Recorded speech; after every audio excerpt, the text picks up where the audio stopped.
Hey guys, really quick, I wanted to film this, get some thoughts out of the way so I can concentrate on work because I'm on lunch. But watching some videos recently, Sword Squatch was this weekend, seeing Damon's class has got me thinking about some things as well, especially when he was teaching Machete, his own personal style, the Akiriata. And with the machete, he was using two-handed grips, what Cherry calls his false parry. So you've got the head parry, head false parry, Montanta false parry, second, false second, and false prima. Can't talk right now. With all of these, you're almost assuming your normal fourth stance, and with all of them, you're just sliding your top hand.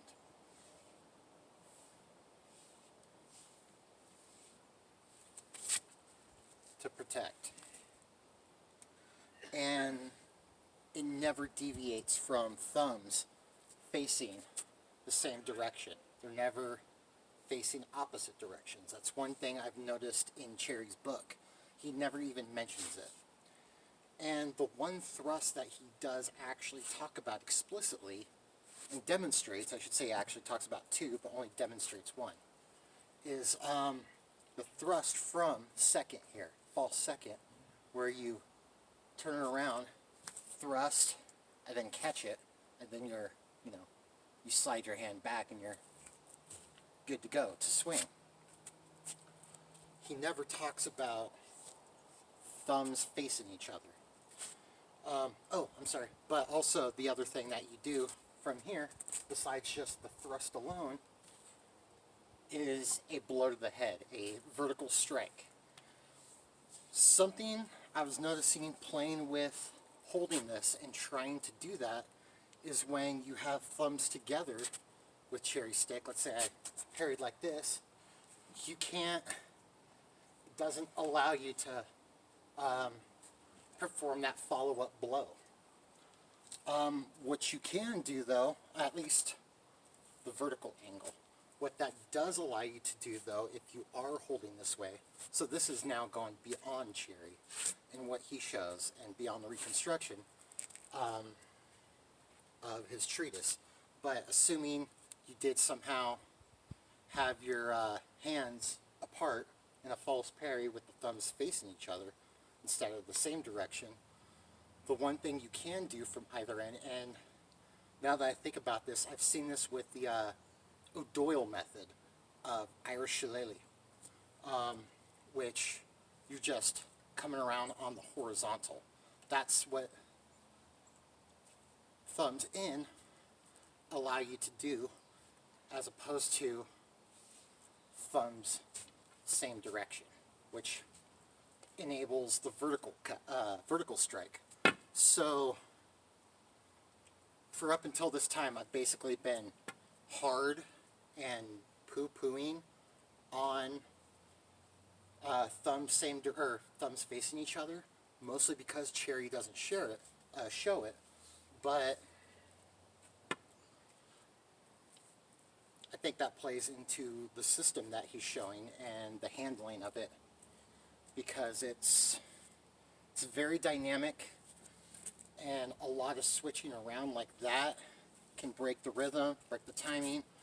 I mean, the choices you're making, the parry riposte system, it's the fact that you're parrying and riposting is the primary way of doing it.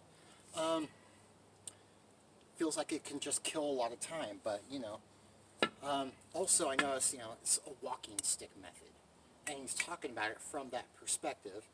If I'm walking, I'm holding it like this, I'm not gonna all of a sudden switch my hand around and try and block if I'm being immediately threatened.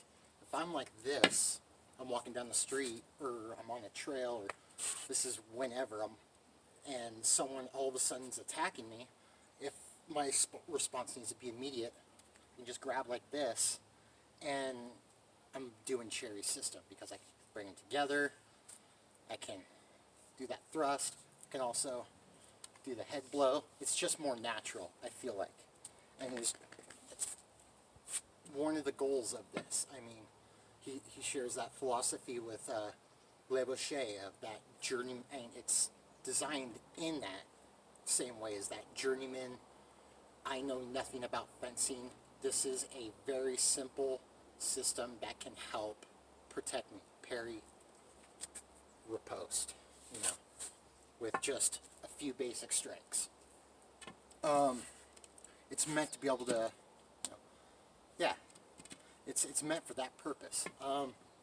At least the instruction within it. And he goes on to say that, you know, I'm only showing you the parries and the targets for the riposte, and the quickest way to get to them, kind of like this,